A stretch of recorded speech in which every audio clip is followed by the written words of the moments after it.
Mix. I've been joined in studio by two persons who are going to help me with this conversation. Dr. Gloria Amegacha. She's the fellow of WACCBIP. I'll give you the full wording of what that is. And she's also a lecturer at the University of Ghana. Then we have Dominic S.Y. Amuzu. He is a PhD research fellow with the same institution, the WACBIP. That's how it's pronounced, the short form WACBIP, UG. We're going to go straight into the conversation. Dominic, thank you for joining us, and then also Dr. Gloria. To start with, first of all, what are your thoughts on Ghana's coronavirus cases? We're told that the numbers are rising, the ICUs are getting filled up in the last few days, and there is a possibility we might even have entered a third wave. What are your thoughts on it? I think those concerns are actually right because from the information that we get in real time, we're able to understand these kind of situations.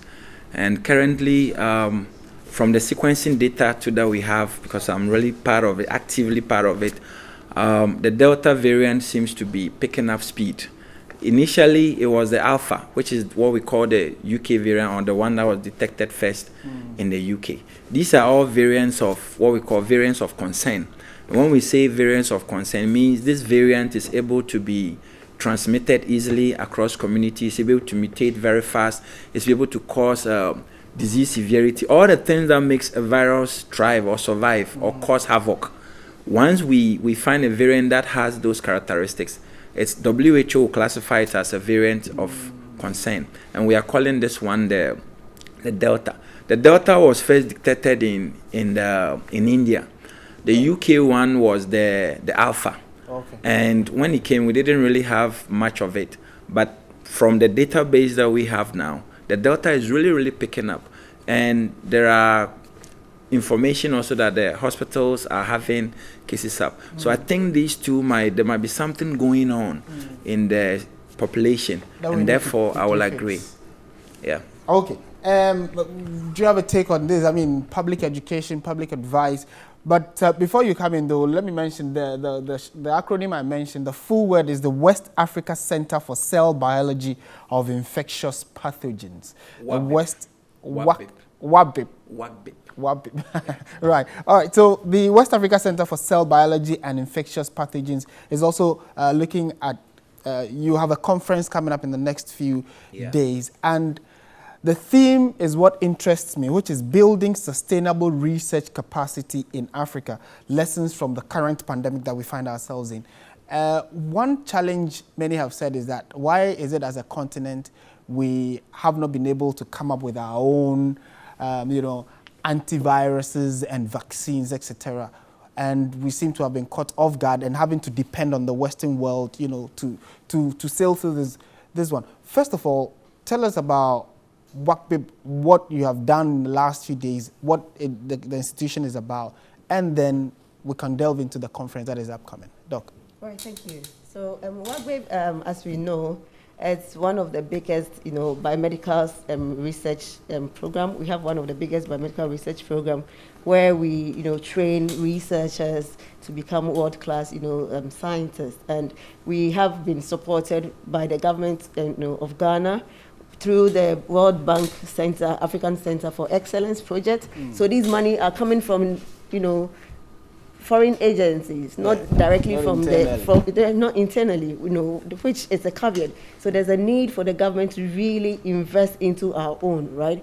And so, yes, and from this, we've been able to, bring out about 165 master students, 92 PhD students. We have about 22 research fellows like myself, all from about 14 different African countries that are in the institution. So we're really doing a lot. And remarkably, we've been significantly involved in the response to this pandemic. So we're having a real-time data where we tell the, the nation, what is going on, the variants that we're talking about through, sequencing of the genome, the genetic makeup of this virus, for us to be able to know how it's mutating, what is changing in the system, what is making it able to, have fitness, right, in a particular environment, and then changing its dynamics in the, infectivity rate. So it's really, really necessary for us to do lots of research for us to be able to come out with it.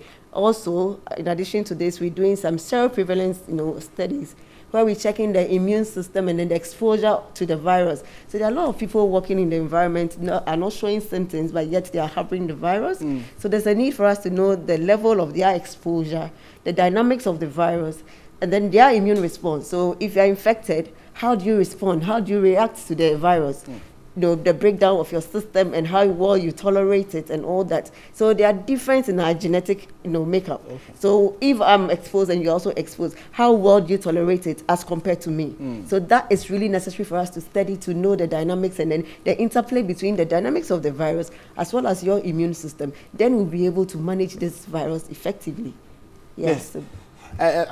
Still on the same tangent as WABIP, right? As WABIP, many people did not know of your existence until the onset of the of the pandemic. Before then, what were some of the things you were doing, and how did it seem to have fallen in place for you that you're able to tell government, go in this direction? A lot of the policy directions and the advice generally on the health front came from your outfit. Yeah. What was it you were doing, and how did you manage to navigate and then help government in taking some of the key decisions it took? Very good question. As a PhD student, one of the reasons for coming to WABIP was for situations like this. Right. WABIP, when they were setting it up, it was meant to train the next generation of scientists, young scientists across Africa that can be able to do research of international standards.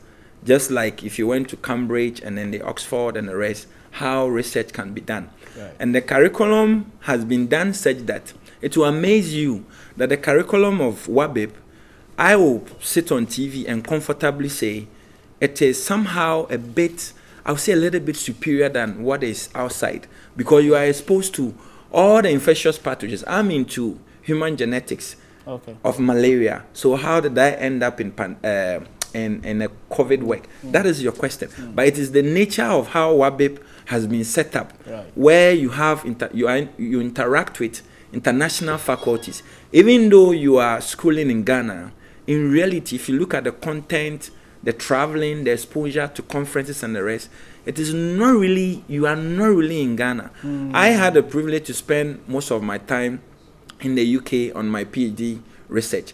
And then I bring all that knowledge back home. Right. So in this particular pandemic, it will also amaze you that in my PhD class, almost every aspect of the pandemic, from testing, diagnosis, sequencing, even vaccine development to vaccine administration, there is someone in the PhD class who is actively involved across the world. Right. So when you look at the capacity building in WABIP, is to train the new set of young scientists.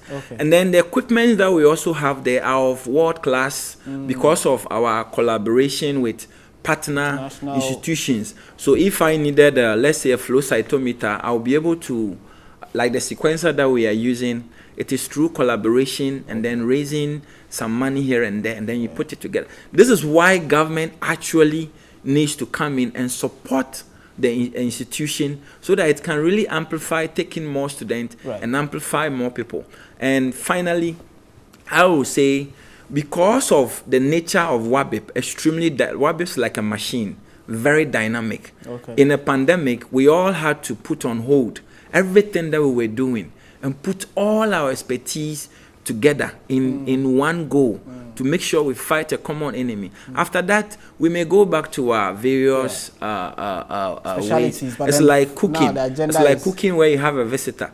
Someone needs to go to the market. Even if you are the head of the house and it's time to stir the soup, you do that. This is what WABIP is kind of made of. And we have a very, I will really commend our director. and then the faculty. Yes, it's the most remarkable I've ever seen in my life. I read a lot on schools outside and the research that people are doing, but the content and the program at WABIP actually gives you that exposure. Okay. And there are international students in the center currently who are helping do all this research. So it's not even like it's just Ghanaians who are sitting there. No, there are people from Kenya, Nigeria, Botswana, and all that in the center, and all working together. And that will bring me to my next question, having to do with the upcoming conference. Yeah. And what's the rationale behind it? Maybe I'll bring that question to you. So basically, as he said, it's a world-class center where we have all the infrastructures, the personnel, the expertise, doing wartime research. So basically, it's a yearly program where we showcase our world-class research conducted by our fellows, as well as our international faculty members from all over the world, from prestigious institutions, where we come together to showcase what we've been able to do, the data that we have at hand, and how best this data can be translated into improving lives of individuals. So we're talking about, having people coming from from Europe, from US, from Africa, and we have over 350 participants that are on this conference, and it's both in person and then online, so streaming live online. And then we also not only talking about infectious diseases, but non-communicable diseases as well. So obviously we're going to talk work that will be projected on the COVID. We're going to talk about diabetes, hypertension, sickle cell diseases, malaria, cerebral ulcer, and many more.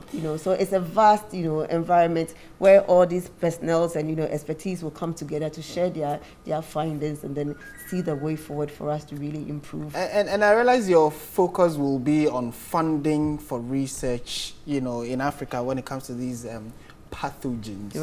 Right. I'm using the right exactly. term. But briefly talk to us about the challenges you have with funding and how you are hoping this conference can address that. Right. Maybe I'll start with you, then I'll come to Doc. So, to be honest with you, I already told you how remarkable WABIP is and how we are doing well across the world. It's just this pandemic that the country is actually seeing the name WABIP. Most of this research that we do and all the training that we do has been due to benevolent donors or funders outside. For example, as a PhD student, I've been fortunate enough because those who are sponsoring, they know how important research is. And to talk about even reagents, they are very, very, very expensive.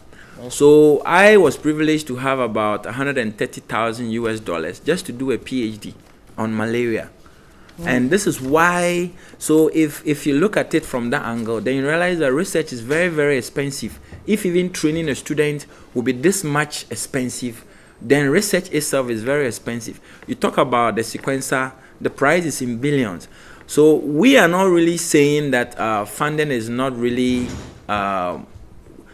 shouldn't be directed as us or should be directed elsewhere and all that kind of stuff. What we are trying to say is, because research is very, very important, the same way you consider all the other activities like the football, the beauty pageants, the S. Gracia and all that, it is very important that we just know what is going on as a pandemic or as a health or in our country, health-wise, what is going on, so that you can be able to fund. Because what's the import of having about 10 houses, being the richest, whatever in your village, and then you die because of a simple disease like TB or malaria? And we see those situations. I remember in the med school when I was doing my graduate internship, a doctor died like that. He died of TB. So it tells you why research is very, very important in real time to understand what is on the ground. But African countries, responsive to funding, do they understand the need for this, and are they supporting? I think that the pandemic created an opportunity for our leaders to actually see the importance of research and funding, because the sequencing that we did, it was all over Twitter, Facebook, and all that. Of course, as a student, I felt really good, and I felt proud of my center. But it will interest you to know that all of that was done locally. From the scientists to the equipment, collecting of samples, all of that was done locally, which means that we were able to demonstrate to our leaders that when given the opportunity and the right environment, we will shine far more than you'll be expecting. Some of the people they run Yeah, to. because the kind of sequence data that we were churning out at that time last year, some of even the Western world had not even started sequencing it. But then again, as I said, it's because of the leadership at WABIP and also University of Ghana's focus in moving into applied research. So we really need not just the government to be funding us, but we also need private sectors, because the fellowship that I was on, even though it's coming from the UK, when I got there, I asked, how did this person come by funding me? I just wanted to know, not that I just want to enjoy the money. Why isn't coming from home? Exactly. Maybe and I was told, let me just add this bit. I was told the guy was just a pharmacist who made a lot of money. And before he died, he decided that I want a chunk of my money to be pumped into research. So he has companies that run stuffs, but a percentage is always picked and given for training students. And these are some of the things that we need our private sector, the rich, to also come in so that we can all fight all our enemies, not just the COVID, but the malaria, the trypanosomes, the schistosomes, and all these neglected diseases. And now we have bird flu also. Exactly. So you see. All right. So, Doc, maybe you can also help us the conference and then which speakers are expected, what date, etc. Just wrapping it up for us. Right. So basically, with the conference, as we said, we have a world-class, researchers coming together from different walks of, the world. We have from the African country, of course. We have from the Europe, and we also have from the United States of America, all coming together. It's an online as well as in-person. Over 350 participants that will be there, and it's starting this Wednesday, 21st. Wednesday, 21st July. Yes, to Friday, 23rd of July. Okay. And we also have, keynote addresses that will be given by Professor Francisca Mutapi from the University of Edinburgh, who is the Deputy Director for Tackling Infection to Benefit Africa. So there's a consortium that is formed, helping African countries to come up with the best research abilities for us to be able to intervene and see how best we can manage disease conditions, surveillance, as well as point of care testing kits that could be able to intervene in any outbreak or whatsoever. And also, it gives us opportunity as scientists from WABIP as well as all over the world to deliberate on scientific data, their findings, and then how best this could be channeled into development of any nation. So we're talking about infectious diseases and non-communicable diseases. You're going to talk about, obviously, COVID-19 pandemic infection. You're going to talk about diabetes, hypertension, sickle cells, Bruley ulcer, and just name it. And we have all these great people coming together. We have our own, the Deputy Director for Ghana Health Service also will be there. The program leader for COVID, National Program Leader for COVID, the Minister of Education. Wednesday. This Wednesday, not this. This Wednesday. Yes, so day after tomorrow. Yes, please. All right. Yes. So to add to what she just said. Just a quick one. No, because of time. Maybe we would have to wait here. But certainly we are following you on your social, so maybe that is information that will get there. Certainly the best brains are coming together to see how best Africa can also, raise its head up high when it comes to issues of the pandemic and pathogens that have to do with the survival of humankind. I've been speaking with Dr. Gloria Amegache. She's a fellow of WABIP and a lecturer at the University of Ghana. And then also we had Dominic S.Y. Amuzu, a PhD research fellow, WABIP, University of Ghana. Thank you, ladies and gentlemen. Maybe after the conference, we can have, a lot more time to dissect some of the issues that